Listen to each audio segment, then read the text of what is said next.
또 너희가 나로 말미암아 종독들과 임금들 앞에 끌려가리니 이는 그들과 이방인들에게 증거가 되게 하려 하심이라.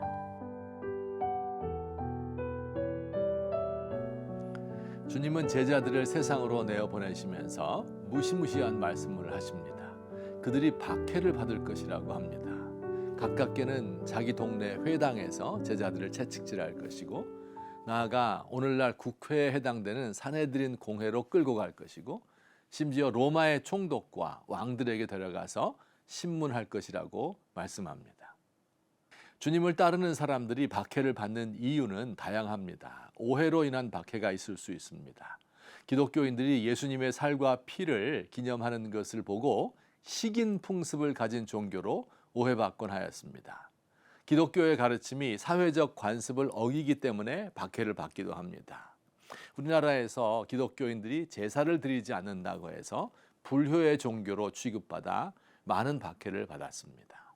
때로는 정치적인 이유로, 예컨대 신사참배를 거부하고 공산당을 반대한다는 이유 등으로 박해를 받기도 합니다.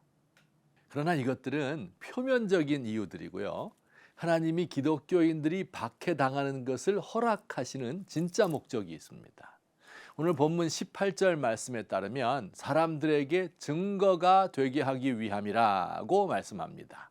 이 증거가 되게 한다, 혹은 증인이 되게 한다 하는 말이 무슨 뜻일까요? 누구에게 증인이 된다는 뜻일까요? 두 가지로 생각해 봅시다.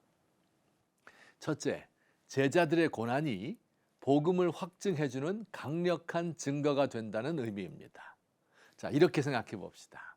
어떤 믿는 사람이 비신자에게 전도를 합니다. 그런데 그 전도자가 아주 잘 나가는 사람이에요. 돈 많은 부자고, 아이들도 스카이 대학에 척척 붙고 아주 행복하고 즐거운 삶을 삽니다. 이 사람의 전도를 들으면 예수를 믿고 싶어지겠지요?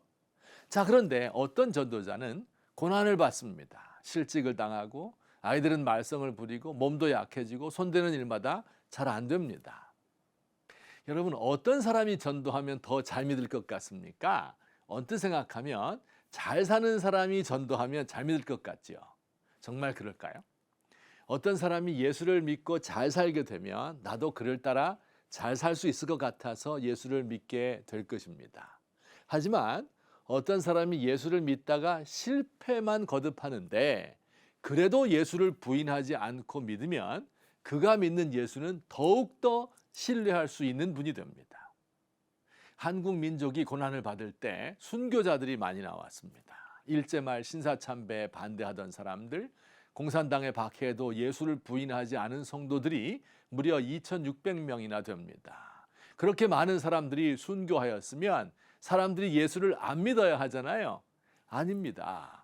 해방 후 30년 동안 기독교는 약 30배 정도의 급성장을 하였습니다.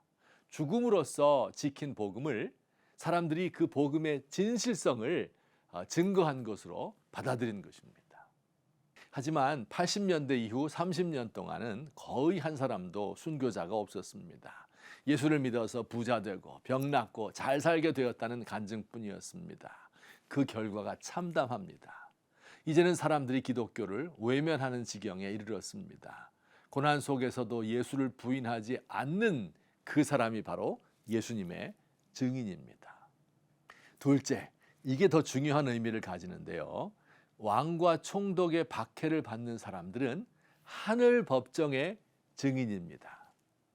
하늘에도 법정이 있대요. 하나님이 재판장이고 천사들이 그 재판의 방청인들입니다.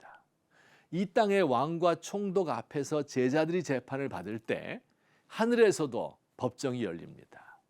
이 땅에서 의로운 사람들이 불의한 선고를 받을 때 하늘의 재판장은 그 선고를 내린 왕과 총독과 재판장에게 선고를 내리십니다. 하나님께서 의로운 사람을 법정에 세우는 것은 힘이 없어서이거나 우연히 이루어진 일이 아닙니다. 하나님은 의로운 사람들이 박해받는 것을 통하여 악한 자들의 위선이 드러나게 하십니다. 순진하게 하나님의 일하는 사람들이 오해받고 손해당하는 것을 통하여 세상의 악이 만천하에 드러납니다. 박해를 받는 사람들은 하나님의 법정에서 선과 악을 분별할 수 있게 해주는 증인들입니다.